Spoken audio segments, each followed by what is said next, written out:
Ladies and gentlemen, how are we doing? My name is Tess Waka for Bwenieve Digital. I'm here with Pastor Kuria, and he was telling me that he's media shy.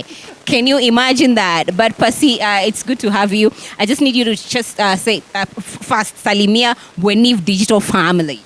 Hey, Bwenieve, it's such a privilege, Bana. I've never been into Bwenieve before, so it's really good. It's really good to be here. So thank you so much. So let's talk Love Nairobi Festival. What is your participation? How are you involved before we can go further? Okay, so I'm helping with the mobilization of media, publicity and communications for the festival.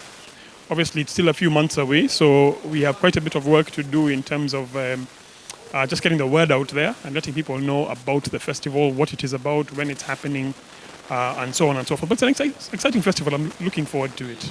Yeah. What does this mean for us as a nation, Love Nairobi Festival? First up, the beauty of, I think, the festival is just the fact that it brings the church together. I think it's very difficult. We are in a nation where we have many different denominations, we have many different, and there's a beauty in this diversity that we have. But our diversity sometimes doesn't lend itself to unity. And a platform like this, what it does, it brings everybody together. It brings all the different churches. And you were here earlier, you saw the church fathers here. It brings many different people together. And I think there's a power in unity when people come together with one purpose. So I think it's going to be incredible for the city and from an evangelistic perspective as well, to be able to share the gospel with the city. This is a city that's not... In many ways, we are unchurched, but we are also what's called dechurched. People have gone to church and they have stopped going, And I think a festival like this begins to invite people into spaces to at least to begin to engage around the gospel, which is a brilliant thing. I have to mention this, Pasi, because you've been part of awards, you've been part of the gospel industry, music, we can't mention without mentioning you. And I'll need you to just comment on this one, because we saw a trending video without mentioning names that this is what has happened to the gospel industry. This is the kind of things that are happening. For you, who's been someone that has been with that from the start, what would be your comments on that?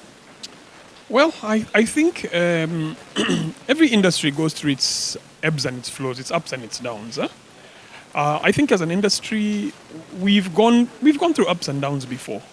I think this is just one of those seasons where we have to kind of sit back. It's what's called a critical inflection point. We have to sit back and ask, where are we? Why are we where we are at as an industry? But the thing about it, even when you read through scriptures, the thing about God's people is that you can never keep them down. You can't keep them down long forever. And for me, I think that there's going to be a rebirth in the industry. I think the rebirth is going to be very different from what we expect. I think the industry is going to look very different. I think the players in the industry are going to be very different when God does, because, for me, I've always, and you guys have heard me say it before, the growth of the industry in this country over the past 15 years, it has something to do with our talents, but it also doesn't. There is something about it which is so mysteriously God and miraculously God. Because he could have brought this revival in gospel music in any country, but he chose Kenya. And I think it's God who chose Kenya.